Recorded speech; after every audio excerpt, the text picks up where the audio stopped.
être connectés en temps et en heure. Bienvenue à tout le monde. Nous sommes ravis de vous accueillir pour cette nouvelle conférence en ligne. Je suis Média Itlassen du département Affaires scientifiques Colgate et la thématique du webinaire de ce soir est la nouvelle classification des maladies parodontales.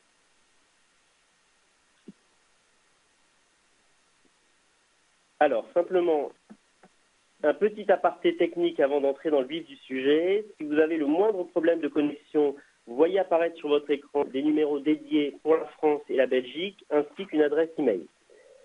Ensuite, pour poser toutes vos questions, parce que ce webinaire est placé sous le signe de l'interactivité, vous avez un onglet en bas à droite de votre écran. Vous pouvez poser toutes vos questions durant le webinaire et les conférenciers se feront un plaisir d'y répondre à la fin du webinaire. Donc, vous pouvez poser toutes vos questions pendant le déroulé de l'exposé et les réponses interviendront à la fin. Alors, comme je vous le disais, la thématique de ce soir est la nouvelle classification des maladies parodontales, qui est un sujet vraiment d'actualité. Et je tenais tout d'abord à remercier chaleureusement le docteur David Nizan, qui est le président de la SFPIO. C'est le 8e webinaire, déjà le 8e webinaire qu'on organise en partenariat avec la SFPIO. Et je le remercie d'avoir permis cette mise en place, la mise en place de cette conférence.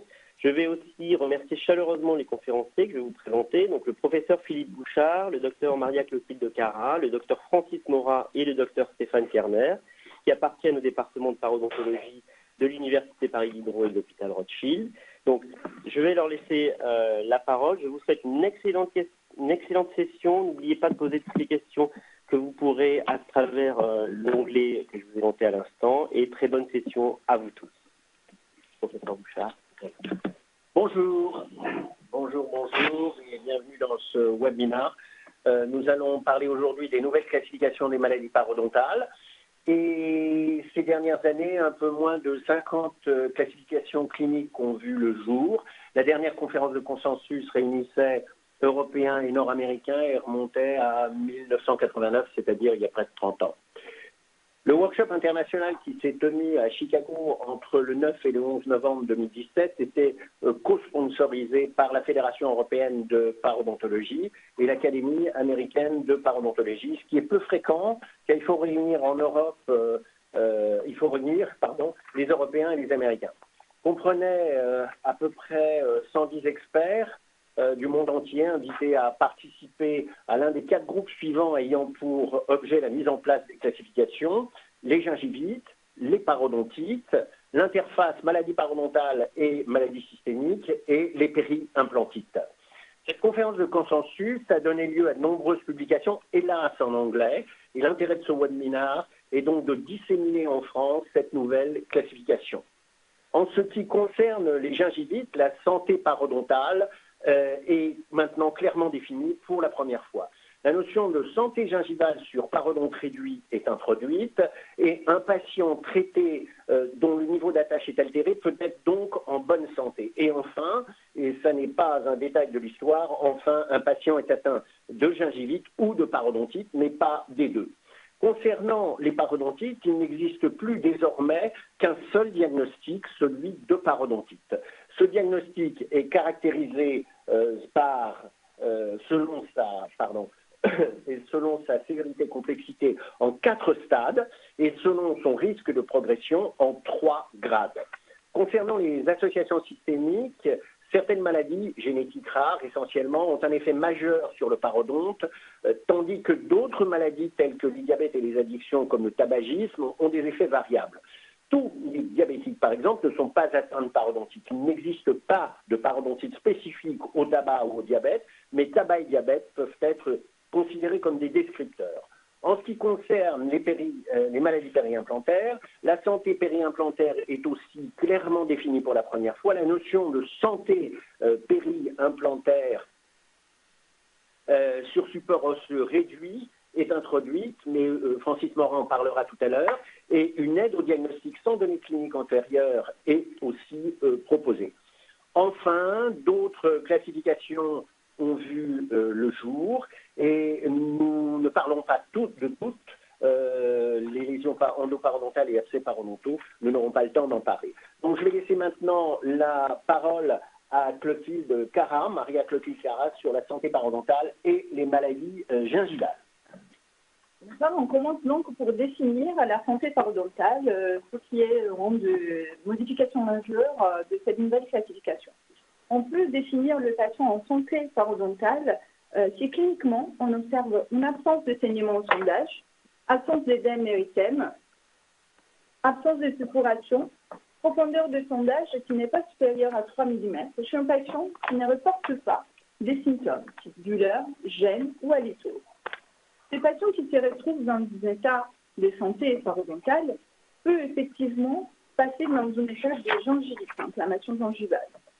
Cet état est tout à fait réversible. Le patient avec une hygiène dentaire, méticuleuse ou un traitement professionnel peut revenir en état de santé parodontale.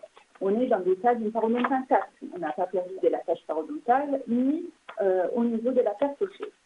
Cependant, le patient peut aussi évoluer en parodontite, qui, par définition, ça représente un état de perte d'attache et alvéolite radiographique. Mais grâce au traitement parodontal, on peut traiter la parodontite du patient, on peut la stabiliser.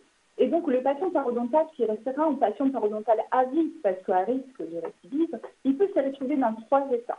Un état de santé parodontale sur parodonte réduit, un état de gingivite sur parodonte réduit, ou de récurrence de la maladie pendant des suivis parodontales. La nouvelle classification nous propose cette grille pour bien classifier le patient et donc diagnostiquer un état de santé parodontale et de gingivite. Comme vous pouvez voir, on a les 2 cas, soit en parodonte intacte, soit en parodonte réduit, chez un patient qui n'a pas d'antécédent de parodontite ou avec une parodontite très fausse. Les critères à prendre en compte sont la perte d'attache, la profondeur de poche, la dosise radiographique en complément, mais le critère le plus important, c'est le saignement au sondage, évalué en pourcentage sur les sites donc sondés. Et comme vous pouvez voir, la valeur seuil, c'est 10%, donc c'est une valeur très basse. Et inférieure à 10%, on est dans un état de santé, qui passe par parodonte intacte ou réduit, et supérieur ou égal à 10%, on est dans l'état d'inflammation de gingivite. Ici, vous voyez un exemple de santé parodontale sous parodonte intacte, donc c'est typiquement un patient parodontalement en santé, pas de sondage profond, pas plus que 3 mm, pas de saignement en sondage et absence de perte d'attache aux pertes osseuses. La même image de santé gingivale, on peut l'observer chez un patient qui a un antécédent de parodontite. Comme vous pouvez voir, ici, on constate bien évidemment une perte osseuse, une alvéolise au niveau du bilan radiographique, mais au niveau clinique, il n'y a pas de saignement sondage supérieur à 10%, on n'a pas d'érythème, d'édème. En fait, on a vraiment une situation de santé parodontale. La gingivite sous parodonte intacte, c'est aussi l'autre possibilité. Donc ici, vous voyez les signes cliniques typiques de l'inflammation en termes d'érythème, édème et évidemment un saignement sondage qui est supérieur à 10%. Mais malgré ça, les poches ne sont pas supérieures à 3 mm, on n'a pas de perte osseuse. On peut observer une gingivite et diagnostiquer une gingivite chez un patient qui a une parodontite traitée, stabilisée. Donc, comme on peut voir dans le bilan radiographique, on a une alvéolise. On a aujourd'hui une inflammation qui est importante, supérieure à 10% en termes de saignement en sondage, mais la patiente ne présente pas des poches supérieures à 3 mm. Donc, on a ce qu'on peut diagnostiquer gingivite sous parodonte réduit. La classification nous propose de diviser les maladies gingivales en 2 grandes catégories, induites par la plaque ou non induites par la plaque. Dans la catégorie des gingivite induites par la plaque, on a 3 classes majeures. Celles qui sont associées au biofilm uniquement, comme vous pouvez voir dans cette image, on a des dépôts de plaques et d'étapes qui sont importants et on peut donc aussi s'attendre à un très bon résultat suite au traitement professionnel des détartrages parce qu'on va éliminer la cause physiologique principale de leur gingivite. On a aussi des gingivites qui sont modifiées par des facteurs systémiques locaux, dont le tabagisme, l'hyperglycémie ou par exemple des couronnes débordantes ou des restaurations mal adaptées. Et un troisième groupe, la croissance gingivale médicamenteuse, comme vous pouvez voir dans cette image.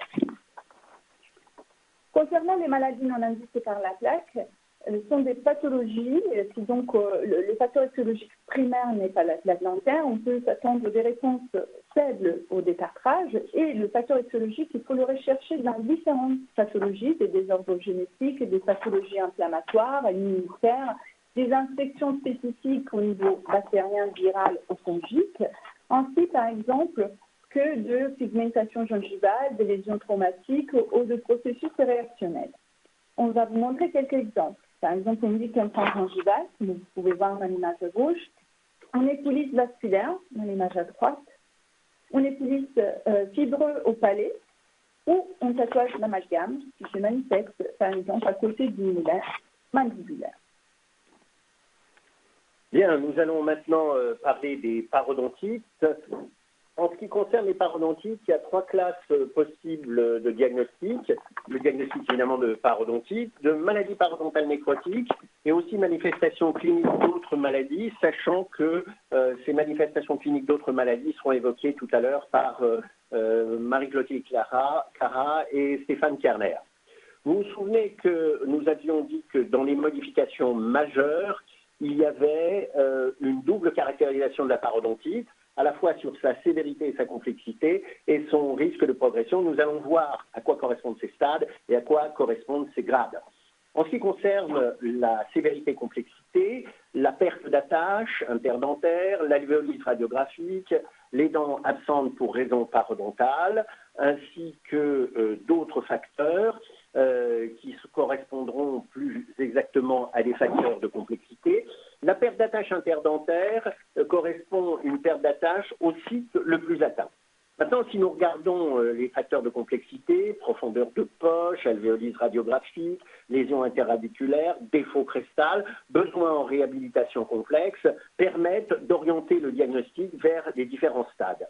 En ce qui concerne les besoins en réhabilitation complexe, il faut essayer de comprendre à quoi ça correspond. Il s'agit de dysfonction masticatoire, de trauma occlusal secondaire, bref, de besoins en prothèse ou de besoins en orthodontie qui sont toujours une complexité dans le traitement parodontal. Enfin, cette complexité, le plus souvent, le plus haut degré d'un seul facteur de complexité suffit à déterminer le stade. Pour résumer, les stade 1 et stade 2 correspondent le plus souvent à une approche non chirurgicale, avec un très bon pronostic, si bien sûr il y a un suivi. Une approche chirurgicale le plus souvent pour le stade 3, et le stade 4, c'est une approche évidemment relativement et même très souvent multidisciplinaire. À cela, il faut ajouter des descripteurs complémentaires, qui sont la distribution. On peut avoir un stade 1 molaire, par exemple, et l'étendue avec une localisation au niveau des dents, et non pas des sites comme avant, ça j'insiste là-dessus, localisés si moins de 30% des dents sont atteintes. On est face à une parodontite localisée et généralisée si plus de 30% des dents sont atteintes. Ça veut dire qu'on va avoir des stades 2 généralisés, par exemple, des stades 3 molaires localisés ou des stades 3 généralisés localisés, stade 2 prémolaire. Enfin, en ce qui concerne le risque de progression, c'est un petit peu plus complexe là parce que ces critères sont la perte d'attache ou l'alvéolite radiographique sur les 5 dernières années, sachant qu'on n'a pas forcément cette information, un ratio pourcentage d'alvéolite âge et un ratio quantité de plaques destruction parodontale. En ce qui concerne le ratio alvéolite âge, par exemple, si on a 30% de perte osseuse à 25 ans, eh bien, ce ratio sera de 1,2. Pour ce qui concerne le ratio de quantité de plaques destruction parodontale, faible à importante, ça veut dire en clair, chez les patients qui ont une maladie parodontale sévère avec peu de plaques, il faut rajouter à ça des données cliniques spécifiques qui suggèrent des périodes de progression rapide telles que localisation au niveau des molaires et des incisives, ce qu'on appelait jadis les parodontites juvéniles, et l'absence de réponse à un traitement classique qu'on appelait avant les parodontites réfractaires. Bien, les facteurs modifiants, on les connaît, c'est les facteurs tabac, le facteur diabète. Et il faut savoir que ces facteurs modifiants, le plus souvent, un seul facteur modifiant suffit à déterminer le grade. On va voir à quoi ça correspond. Par exemple, chez ce patient qui aurait des critères de grade B modéré, eh bien, il suffirait pour lui d'être un fumeur, et d'un fumeur à plus de 10 cigarettes par jour, eh bien, il passerait en grade C. Le grade A, peu de facteurs de risque. Le grade B, des facteurs de risque modérés. Le grade C, des facteurs de risque importants. Donc, nous allons essayer de voir maintenant des cas cliniques en voyant quel type de maladie, quelle est la sévérité, complexité, le risque de progression et quelle est l'étendue. Voilà un cas qui a été traité par le docteur Laurent Betzen dans notre département. C'est une femme de 41 ans qui a un indice de masse corporelle supérieur à 25, ce qui est un surpoids. Et puis, les autres indices sont au vert, mais elle n'a pas d'activité physique régulière, ce qui correspond à un indice de masse corporelle légèrement élevé.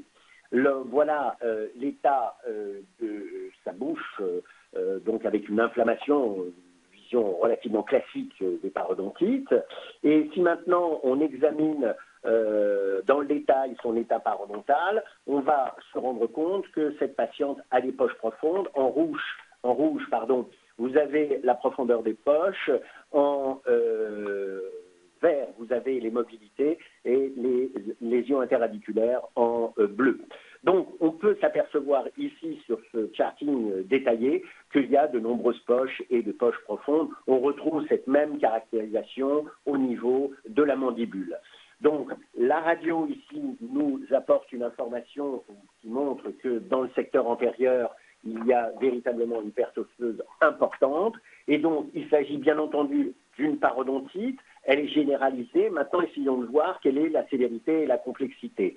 La sévérité, perte d'attache interdentaire supérieure à 5 mm, une alvéolyse radiographique supérieure ou égale à 50%, une complexité où tous les facteurs de complexité sont associés, comprenant les lésions interradiculaires, le besoin en réhabilitation complexe, etc., etc.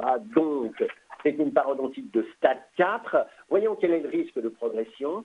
Chez cette patiente, le risque de progression, bien qu'il n'existe pas de facteur modifiant, sauf peut-être ce facteur qui est l'indice de masse corporelle supérieur à 25, qui doit être pris en compte dans le diagnostic, eh bien, les critères sont un ratio pourcentage d'alvéolyse âge supérieur à 1 et elle a relativement peu de plaques pour une parodontite assez sévère. En conclusion, il s'agit d'une parodontite de stade 4, grade C généralisée.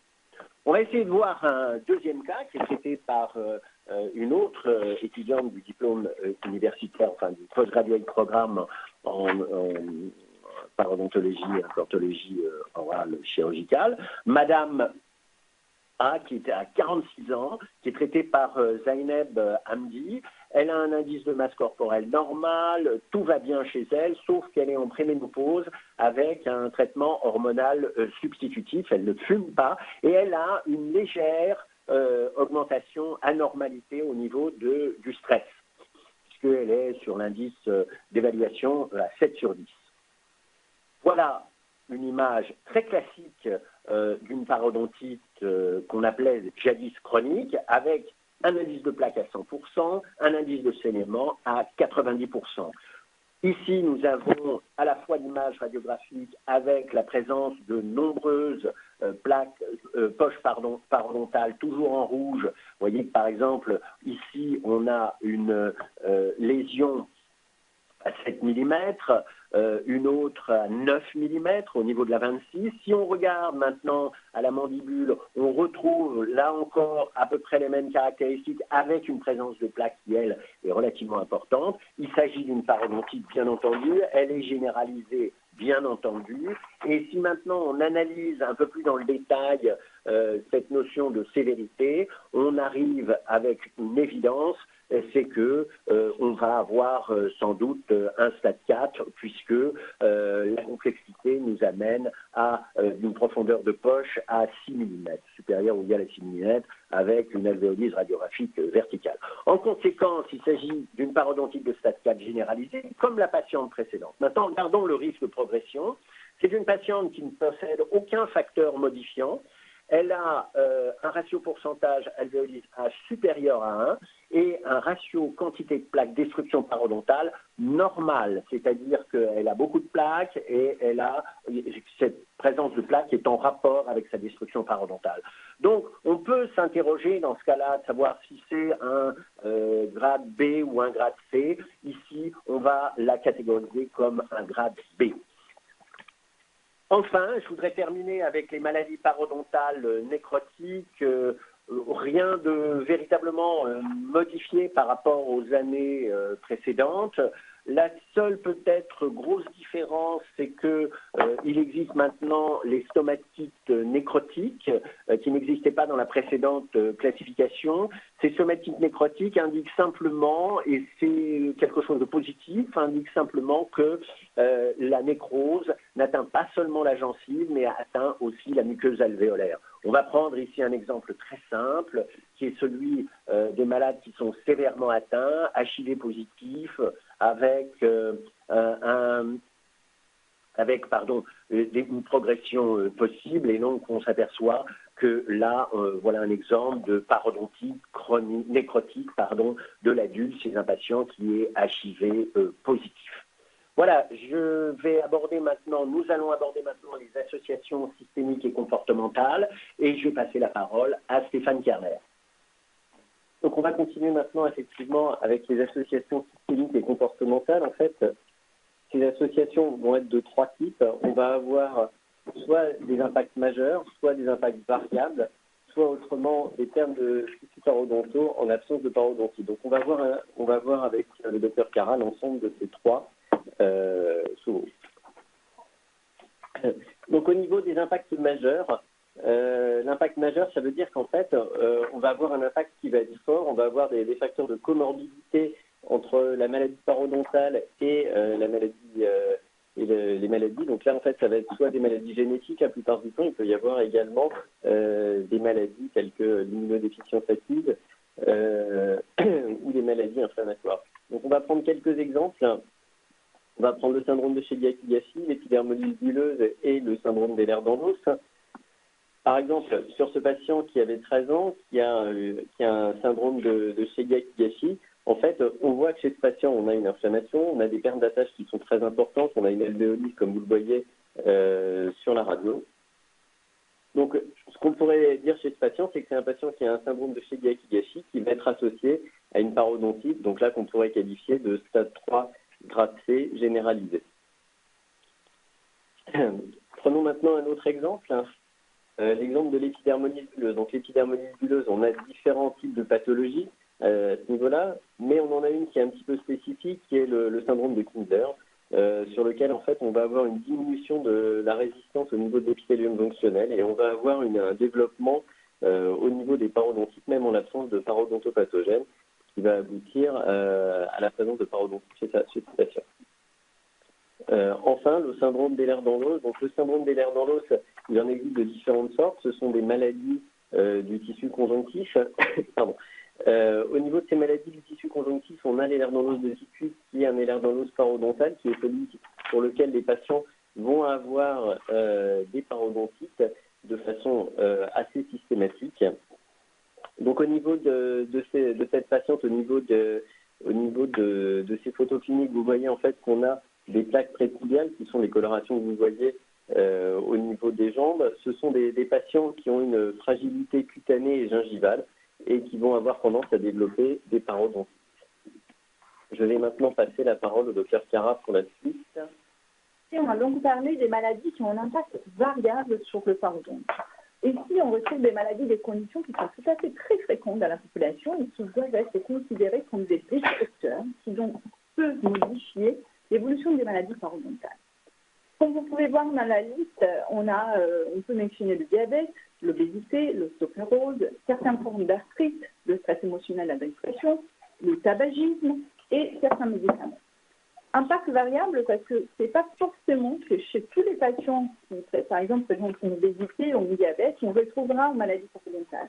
Et l'association est significative, est importante, est vérifiée dans plusieurs études, et c'est quand même pas la même, par exemple, si on compare le diabète ou l'obésité. Il y a deux véritables facteurs de risque de parodontite. Comme on sait, c'est le diabète et le tabagisme. On a déjà vu qu'ils sont considérés des facteurs qui modifient effectivement la maladie parodontale. Le tabagisme, par exemple, qu'on peut voir dans ces images cliniques, c'est un facteur, c'est son comportement aujourd'hui considéré comme dépendance à la nicotine qui a vraiment un impact sur le risque de développer une maladie parodontale, la progression de la maladie parodontale et aussi l'efficacité de nos traitements. Également, le diabète est considéré un vrai facteur de risque de parodontite. Ici, vous avez deux images cliniques. Une patiente qui présente un diabète de type 1, insulino-dépendant, une parodontite évidemment, et aussi une patiente qui présente un diabète de type 2, non contrôlé, non équilibré, qui peut avoir des manifestations cliniques au niveau parodontal qui sont aussi très évidentes, très impressionnantes. Donc, vous avez entendu que quand on énonce un diagnostic parodontal, on doit tenir compte de ces deux facteurs descripteurs, les facteurs modifiants, qui sont le diabète et le tabagisme. Donc, dès que le patient fait un atteint du diabète ou fumeur, on doit le classer dans le grade B ou grade C, en fonction effectivement du nombre de cigarettes fumées ou de l'équilibre ou pas de son diabète.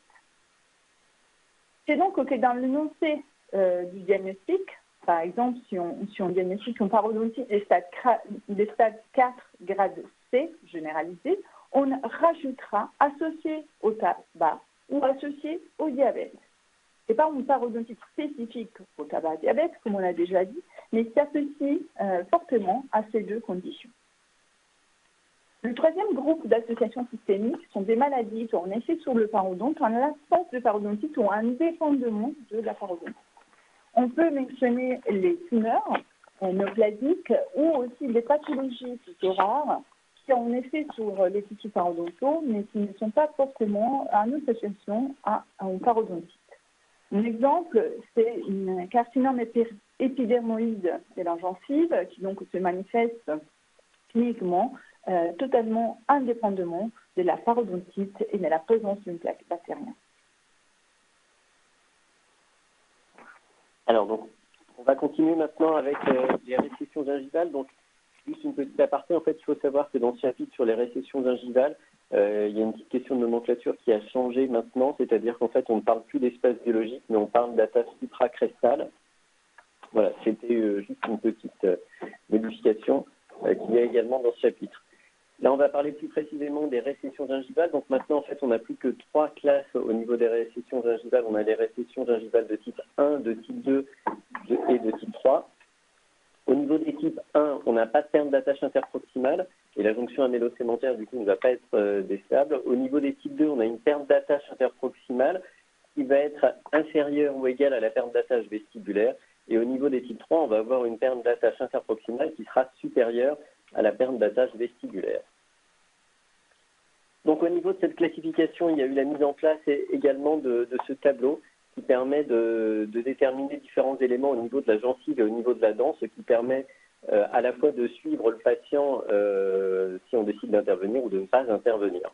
Donc ce qui est intéressant de voir, c'est que d'une part, dans ce tableau, il y a des patients en absence de récession, les récessions de type 1, de type 2 et de type 3. Donc on va voir quelques exemples cliniques pour l'illustrer. Donc par exemple, chez ce patient qui a une gencive fine, donc là j'ai noté la jonction, la ligne de jonction mucogingivale en rouge sur l'image. Donc vous voyez qu'en fait il a une épaisseur gingivale qui est fine, il y a une hauteur de gencive kératinisée qui est à peu près de 3 mm. Donc au niveau de ce patient, en fait, c'est important de le noter, c'est un patient en fait qui va avoir un risque malgré tout, puisqu'en fait il a une gencive fine. Donc c'est toujours intéressant de le noter dans son dossier. Et si jamais il y a des restaurations infracirculaires, infracirculaires qui doivent être réalisées, du coup en fait on peut être amené pour éviter, pour prévenir toute récession d'intervenir. Au niveau des récessions de type 1, comme vous voyez en fait sur cette incisive latérale, Donc là, en fait, on peut noter qu'on n'a pas de perte d'attache interproximale, on a une gencive qui est fine, on a un facteur de risque qui est important au niveau de ce patient, la jonction amélocémentaire est visible et on n'a pas de lésion non carieuse au niveau de cette dent. Au niveau de cette patiente qui présente une récession de type 2, donc là par contre on a un parodonte qui va être épais, on a une hauteur de gencive kératinisée qui va être importante. Et en fait, au niveau de ce patient, on sait que si on décide de recouvrir, on n'arrivera pas forcément à recouvrir complètement. Et notre technique chirurgicale, du fait que la gencive soit épaisse, ne sera pas forcément la même que chez un patient qui aura une gencive fine. Enfin, pour finir, au niveau des récessions de type 3, donc vous voyez cette patiente qui doit bénéficier d'un traitement orthodontique, donc qui présente des pertes d'attache interproximales importantes. Vous voyez en fait, il y a une hauteur de gencive kératinisée qui est relativement faible. La dent doit être déplacée. Au niveau de cette dent, il y a une hauteur de gencive attachée qui est faible et la gencive est fine. Donc, dans ce cas-là, il faudra intervenir. Et en fait, l'ensemble de ces critères vont être pris en compte dans le choix thérapeutique au niveau du patient. Je vais maintenant passer la parole au docteur Mora pour les périimplantiques. Eh bien, un autre volet de ce symposium s'est concentré sur l'environnement périimplantaire et surtout sur les maladies périimplantaires. Le travail de synthèse, du reste, a été publié par Todd Berglund, qui a présidé à ce groupe de travail et a permis, en effet, de décliner les différentes situations possibles, celle de la santé périimplantaire, celle de la mucosite, qui est le premier stade d'inflammation de la muqueuse périimplantaire, enfin, stade plus avancé, celui de la périimplantique. Alors, qu'est-ce qui change par rapport à l'ancienne classification et qu'est-ce qui ne change pas? On va d'abord aborder ce qui ne change pas. Ce qui ne change pas, c'est la notion, la définition de la santé périimplantaire qui finalement va être définie par défaut. Absence d'inflammation, absence de saignement au sondage, voire de suppuration.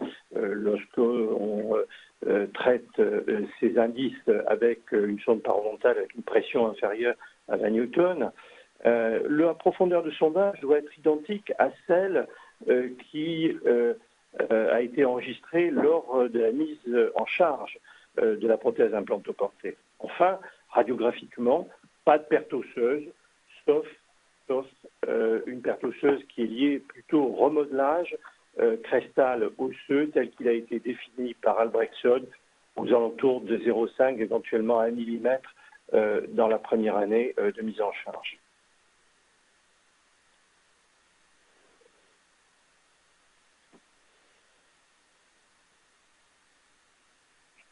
Alors, le premier stade de l'inflammation périimplantaire, de la muqueuse périimplantaire, est défini comme étant la mucosite.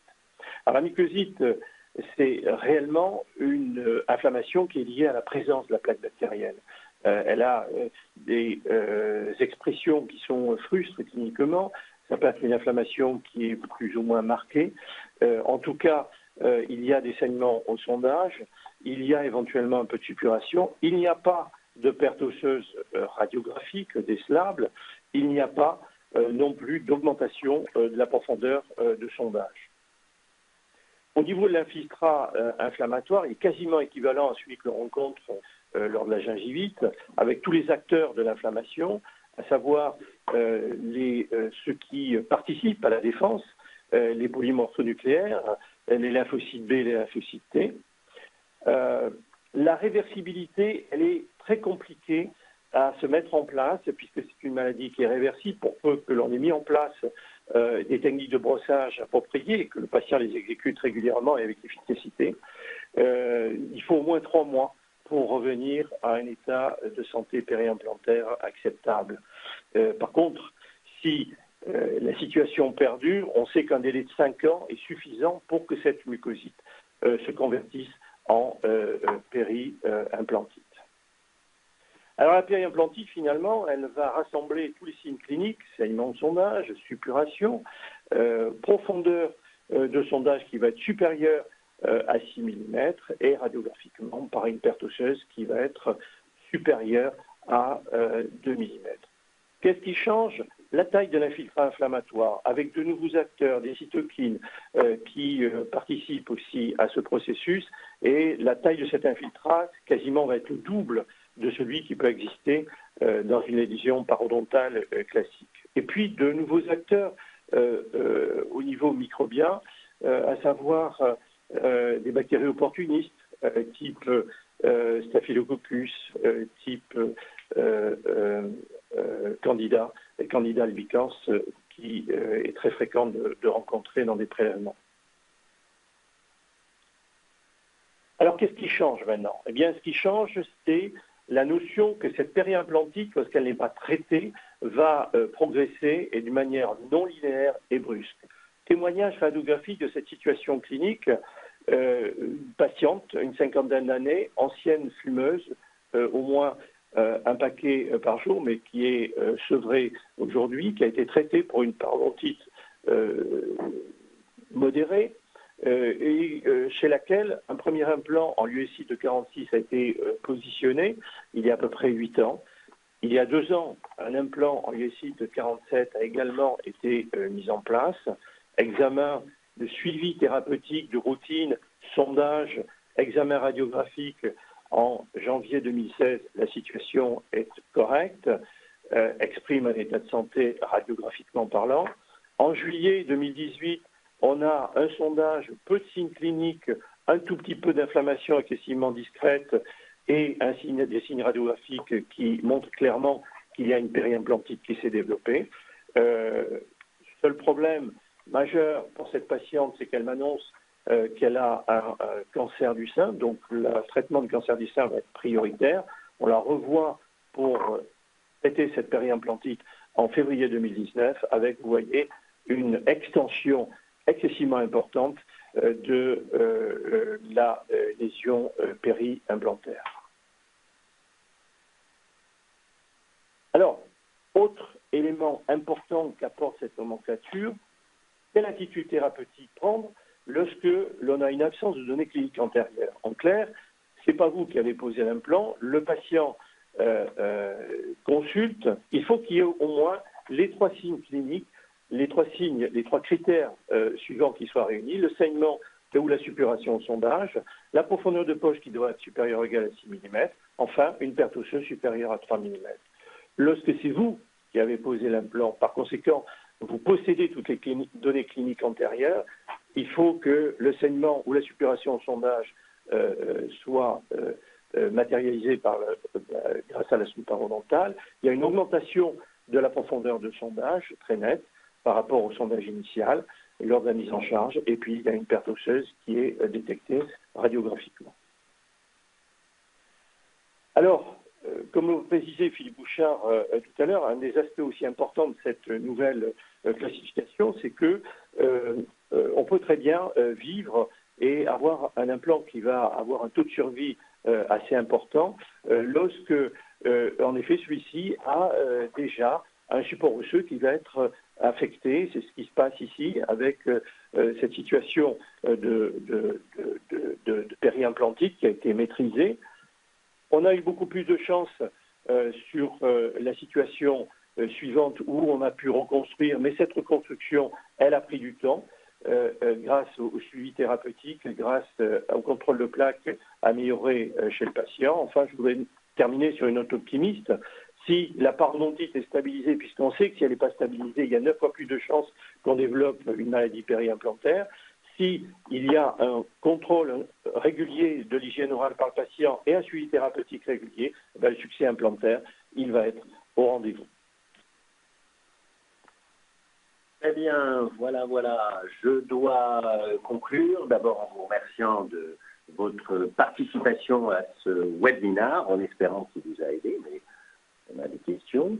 Je dois vous conclure en vous disant aussi que d'autres classifications ont été proposées lors de cette conférence de consensus qui réunissait également de prestigieux experts en prothèses, une classification des forces occlusales traumatiques sur le parodonte, et une classification des facteurs modifiants ou prédisposants pouvant affecter le parodonte liés aux dents et aux prothèses. Nous ne pouvons pouvions ici tout traiter, bien sûr, et vous trouverez certainement de l'information dans les mois à venir sur ces classifications spécifiques. Quelques lectures conseillées en langue française.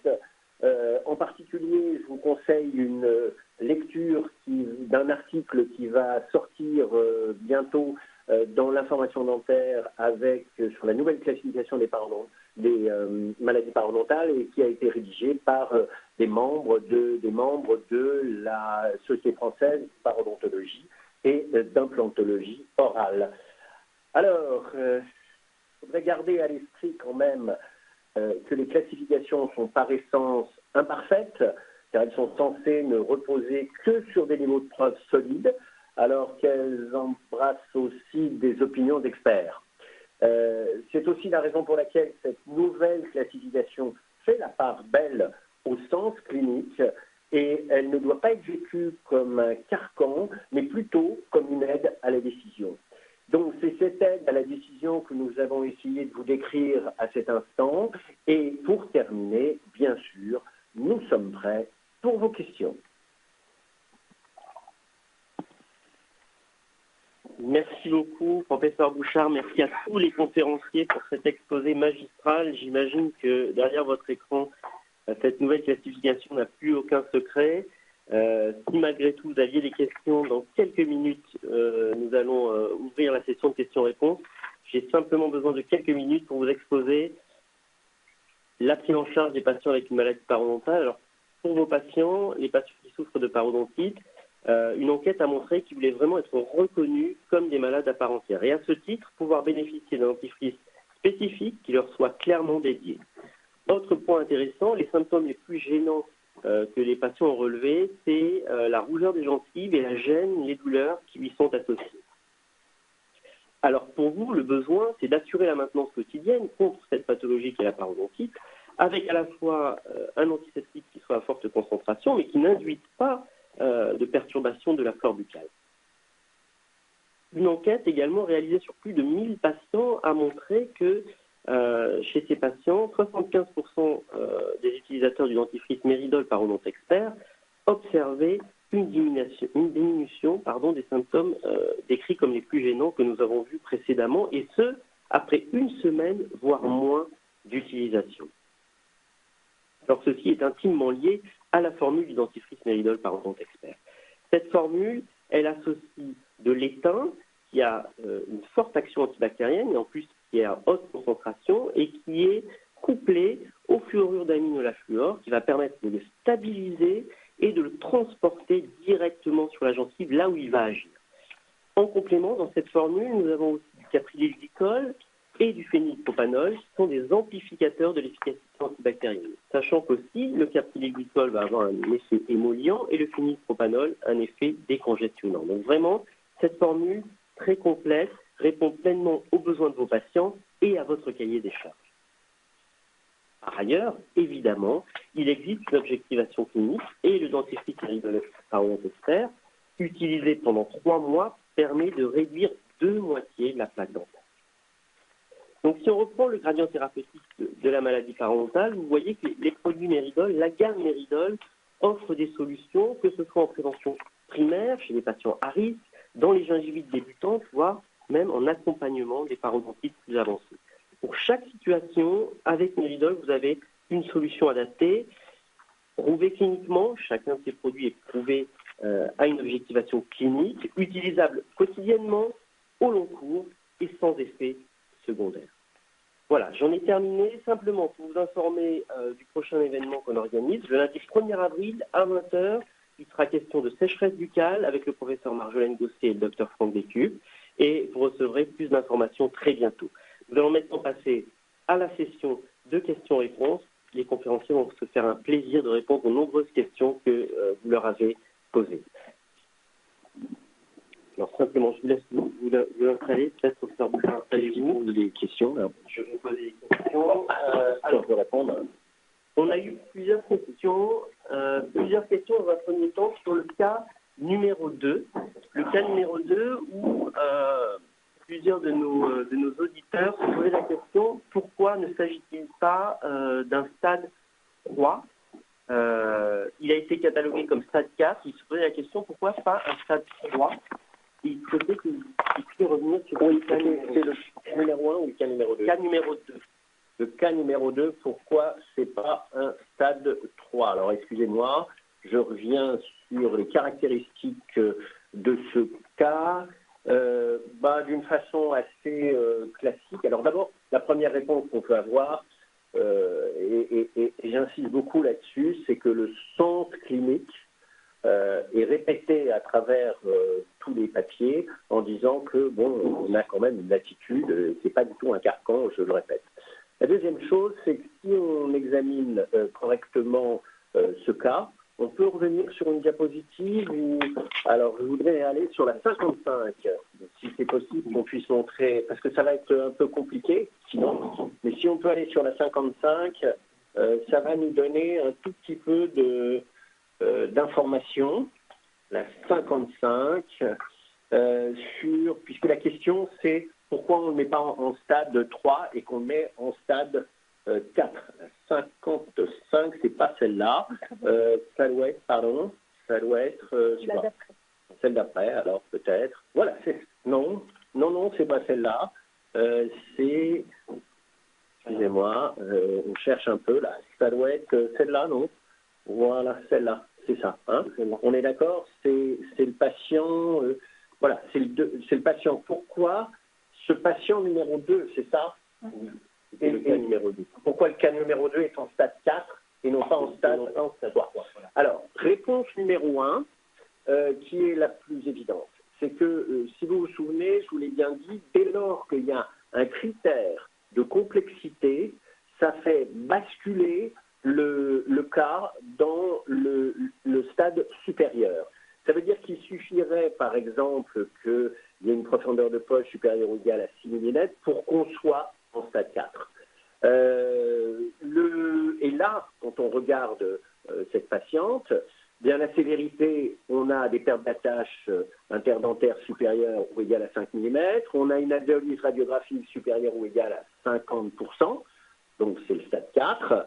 Dans l'absence pour raison parodontale, nous n'avons pas l'information. Profondeur de poche supérieure ou égale à 6 mm, alvéolyse verticale supérieure ou égale à 3 mm, et puis pas de classe 1 ou de classe 3, mais des défauts crestaux modérés et un besoin en réhabilitation complexe. Non, on n'en a pas besoin. En conséquence, on est de toute évidence dans un stade 4. Très bien, merci pour votre réponse très claire. On a énormément de questions. Une autre question, en quoi cette nouvelle classification, relativement complexe, apporte-t-elle de nouvelles modalités de prise en charge parodontale? Ah, ça c'est une très très bonne question. Et généralement, quand un conférencier dit que c'est une bonne question, c'est qu'il est un tout petit peu gêné pour y répondre. Mais c'est pas tout à fait... Alors, qu'est-ce que ça apporte? Il y a encore aussi une diapositive que j'ai trouvée où on voit que non, c'est pas dans les grades. Excusez-moi, je suis perdu dans toutes ces diapositives.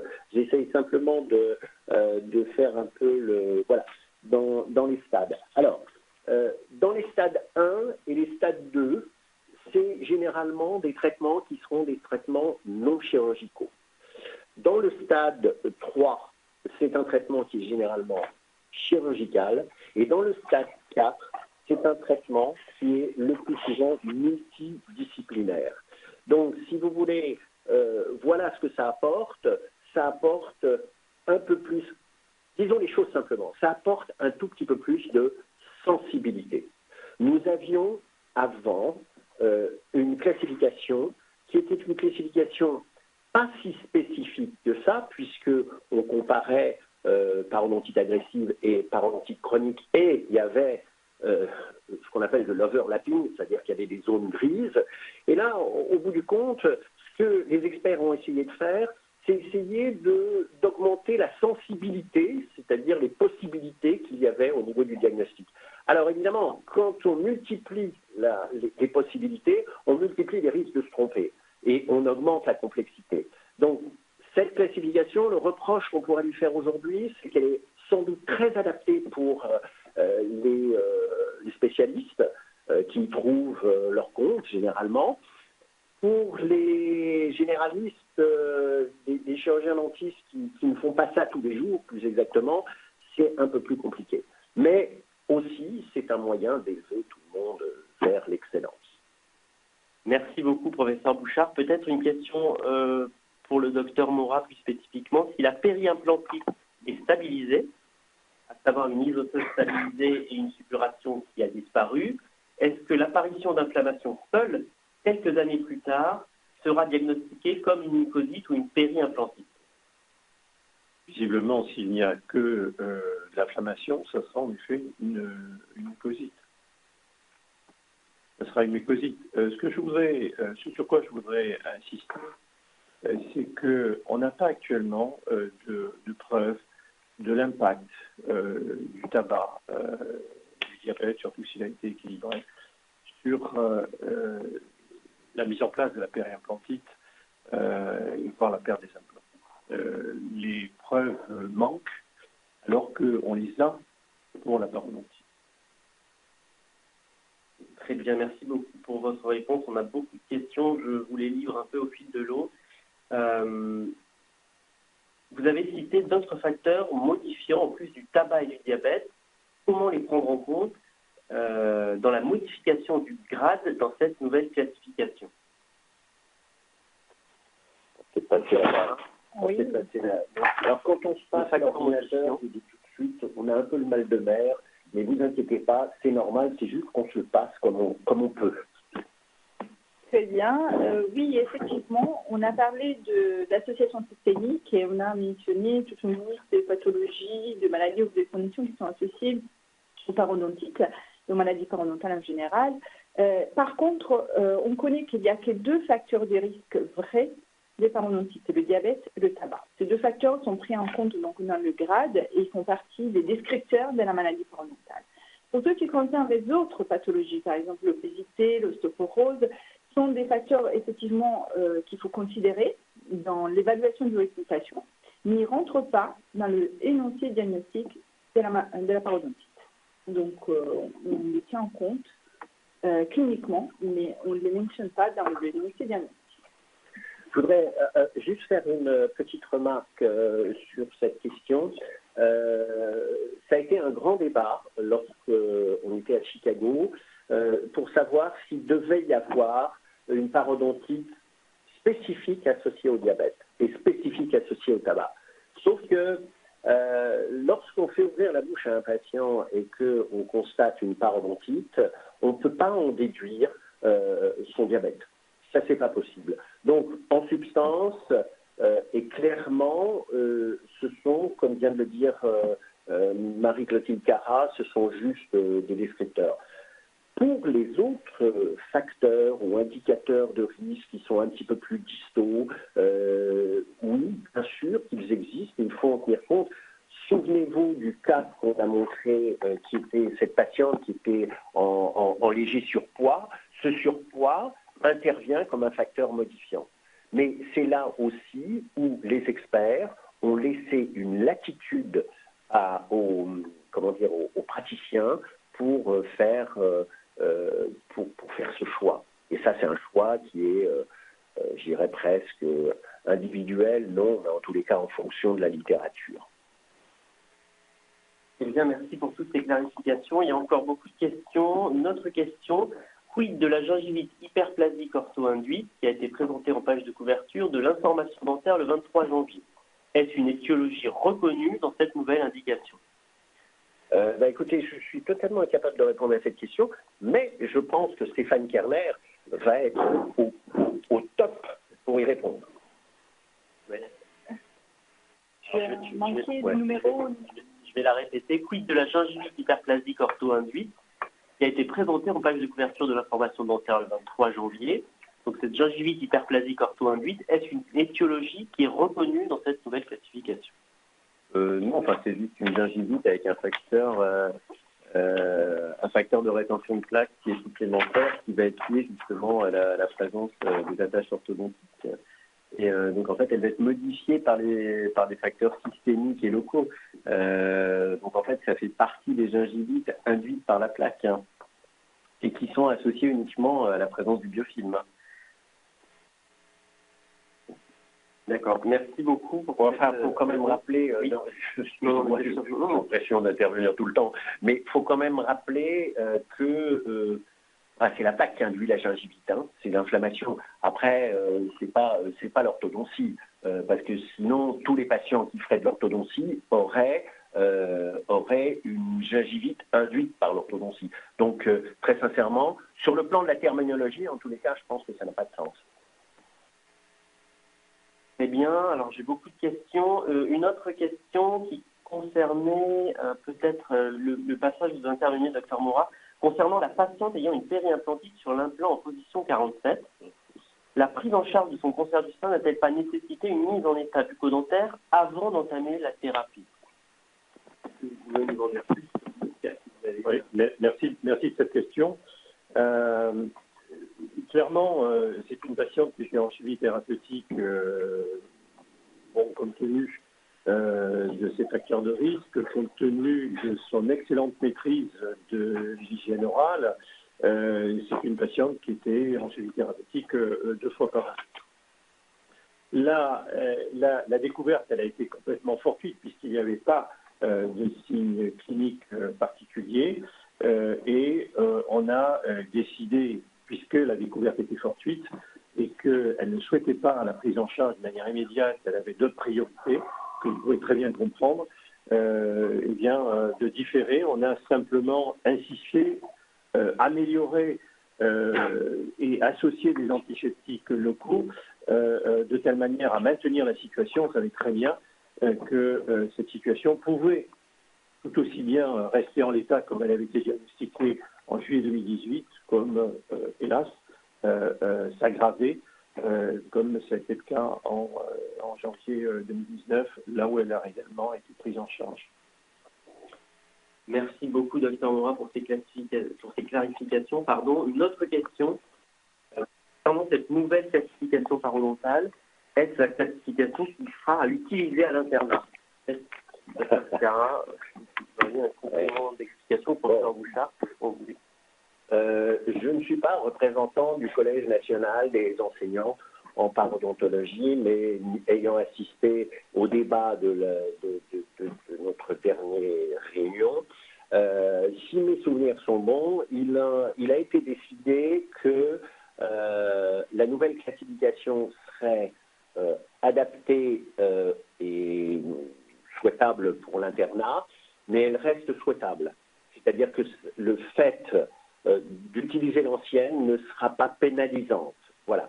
Donc, nos enseignants, certains souhaitaient que ça soit l'ancienne, certains souhaitaient que ça soit strictement la nouvelle. Donc, on a fait, je crois, un travail juste qui consiste à dire pour cette année, comme on est en phase de transition, toutes les universités n'enseignant pas de la même façon, avec la même intensité, cette classification, cette nouvelle classification, on est en zone de tolérance. Très bien, merci beaucoup. On a énormément de questions. Sachez que dans tous les cas, les conférenciers vous répondront par email après le webinaire si on n'arrive pas à traiter toutes les questions. Peut-être une dernière question parce que le temps file très très rapidement. S'il n'y avait qu'un seul point à retenir de cette nouvelle classification, quel serait ce point à retenir impérativement? Je crois que le point le plus important, il y a 2 points importants, un pour les périimplantites et d'autres pour les parodontites. C'est-à-dire qu'on peut avoir un parodonte sain sur un parodonte réduit. Ça veut dire qu'un patient qui a été traité pour une maladie parodontale, il peut repasser à l'état de santé, même si, comme l'a dit Mme Cara, ça reste un patient parodontal. Et puis, de la même façon, pour les périimplantites, comme l'a dit Francis Morat tout à l'heure, on peut avoir un état périimplantaire sain sur un support osseux réduit. Donc ça, je crois que c'est les 2 points qui sont les plus importants. Très bien, merci encore une fois infiniment à tous les conférenciers pour cette clarification extrêmement précise, pour aussi les réponses qui ont été faites aux différentes questions que vous aviez. Sachez que ce webinaire sera disponible en rediffusion d'ici 48 à 72 heures, donc vous pourrez aussi le revoir à loisir. Je vais conclure en vous remerciant à nouveau pour votre présence ce soir avec nous. N'hésitez pas à compléter le questionnaire de satisfaction qui vous sera envoyé juste après la fin de ce webinaire. C'est aussi un moyen pour nous de nous améliorer et de vous proposer à chaque fois des conférences qui répondent au mieux à vos besoins. Encore une fois, merci à tous, merci aux conférenciers. Nous vous souhaitons une excellente soirée et puis rendez-vous bien sûr le 1er avril à 20h. Merci beaucoup, au revoir.